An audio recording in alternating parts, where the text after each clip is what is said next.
So you just got your brand new iPhone 10, went through the initial setup process like I showed in my last video, but now you're probably wondering, what else should I be doing? What else can I be doing to get the most out of my iPhone 10? What's up guys, my name is Brandon, and today I'll be showing you the first 10 things you should do after getting your iPhone 10. So let's not waste any time, let's go ahead and get right into the very first thing I would do after getting the iPhone 10, and that is to practice and get familiar with the new gesture controls on the iPhone 10. This is all new to iPhone users. We don't have a home button like we've always had in the past, so it's going to take a lot of getting used to. There's a little bit of a learning curve for the gestures on the iPhone 10, so you need to get familiar with those gestures. So of course the first one's going to be the control center. So you swipe down from the top right corner to get to the control center. You can see that's where you also see your battery percentage and other things that you don't see in the status bar right away. And to get to the app switcher, just go down to the bottom left corner and kind of just flick up a little bit and hold. So sometimes you have to hold, sometimes you don't. It just kind of depends on where you get your finger. But if you swipe up from anywhere and hold, you will get to the app switcher right there. And if you're coming from an older device as well, you may not know how to take screenshots. All you have to do is hold the power and the volume up button, and that will take a screenshot for you. And also to go in and out of applications, you can just go ahead and swipe over from the left, just a quick little slide over, and it'll take you to that next application. And it's really, really nice, really convenient, and a quick way to get in and out of certain applications. Now, I will have a full video showing all of the gestures and basically all the basic actions for the iPhone 10. So if you want to see that, make sure to check the cards in the description below. Because once again, there is a little bit of a learning curve with the iPhone 10, even coming from the latest iPhone before this. So the second thing you should do after getting your iPhone 10 is configure or set up Face ID. So let's go into our settings and go down to Face ID and passcode. Put in your passcode if you have one, and then you want to make sure to select what you want to use Face ID for, or if you never set it up in the initial setup process, make sure to set it up right here. Now you also want to pay attention to the require attention for Face ID. Make sure to check those off if you want. Make sure to read those and see if that's something you would like. So definitely go in here and configure some of these settings for Face ID. And then of course, if you didn't get a good scan the first time, you can go ahead and reset the Face ID right there, just so your device unlocks quicker and easier every single time. The third thing is to tweak your display settings. So let's go ahead to display and brightness. And the first option you'll be presented with, of course, is True Tone. Now this I would recommend you keep on, but you can turn it off and on and see which one you prefer. I don't like the blue tint. I like the True Tone feature, which was introduced with the new iPhone 8,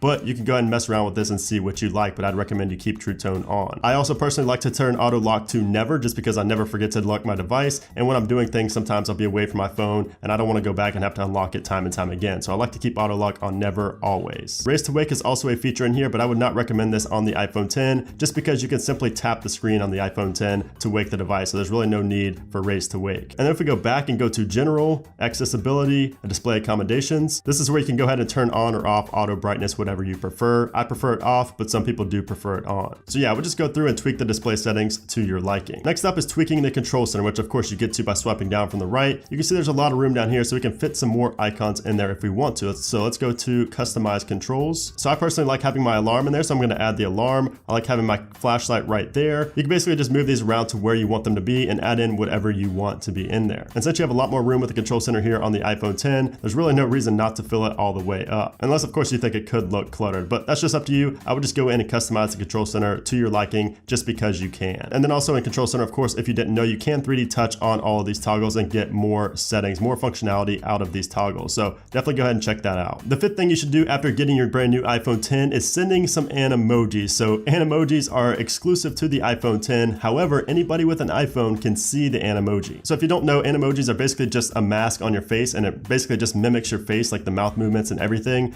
and it makes you look like an emoji. It's pretty crazy. It's kind of creepy too, but it's really fun to play around with. And again, since it is exclusive to the iPhone 10, it's really cool because not all your friends have it. So let's go ahead and tap to start. And you can see right here, it's picking up my face and it's seeing me talk. So you can see it's picking up my movement on my face right now. It's talking like I'm talking. So I'm just gonna go and click on record. And you can see we have 10 seconds to record as much as we want. So you can kind of just mess around, raise your eyebrows, and it knows when you're doing that. It's pretty creepy, but pretty funny. We have 10 seconds to record as much as we want. So you can kind of just mess around. And you can hear it did pick up my voice as well. So it's pretty cool. You can go through all these different emojis. Again, it is pretty creepy, but it's pretty fun as well. It's fun to play around with. And again, people that don't even have an iPhone 10 can see the animojis. The next thing you want to do when you get your iPhone 10 is change the camera format.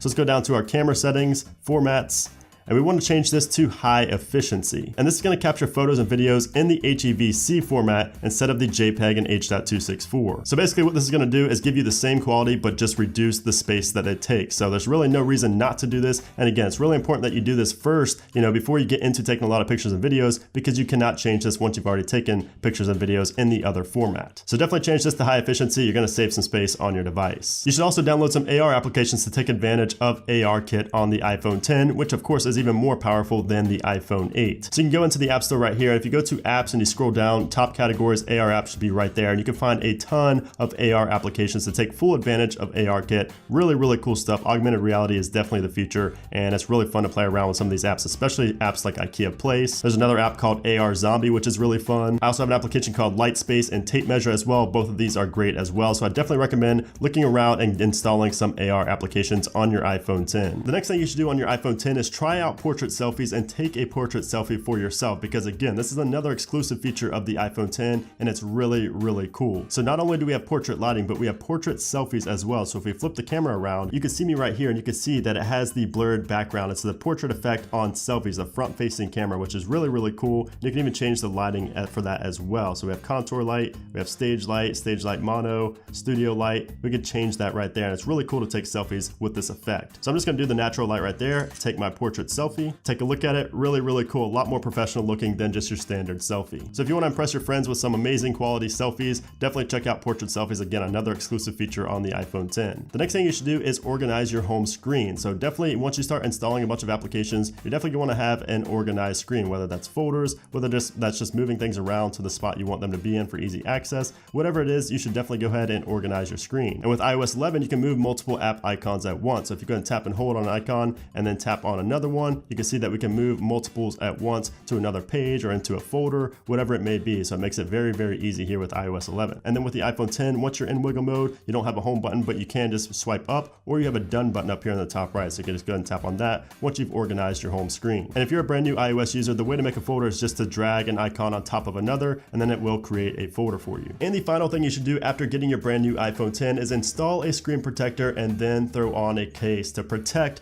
this beauty. You want to protect this beauty. I mean, just look at it. It's so beautiful. The front, the back, everything about this phone is just beautiful, and you should want to protect it. So some companies I'd recommend are Elixir right here. We have Spec, we have Spigen. We have another company right here called Mujo, who actually sent this case out. You can see Mujo right there. They sent out this full leather wallet case, which looks really, really cool for the iPhone 10. And then of course, Elixir always hooks it up here on the channel. So shout out to Elixir. Make sure to check them out. I have links for all these companies down below, but definitely install a tempered glass screen protector on your iPhone 10 and get some cases going on that as well. As tempting as it is to take this thing out naked, I would definitely not recommend it. And I definitely recommend getting at least a screen protector and a case. So definitely go ahead and do that. I will have links to these companies down below. They're very, very good quality cases as well, and they are not too expensive. But anyways, guys, that's it for this video. Those are the first 10 things I would do after getting your brand new iPhone 10. If you have any other recommendations, if you agree or disagree, let me know down in the comment section down below. And if you missed any of my other iPhone 10 videos, make sure to check the description. I will have all those videos down there. But anyways, if you enjoyed the video, make sure to give it a thumbs up. Also make sure to subscribe for a lot more iPhone 10 content as well as comparisons. But anyways, guys, thanks again for watching, and I'll see you soon.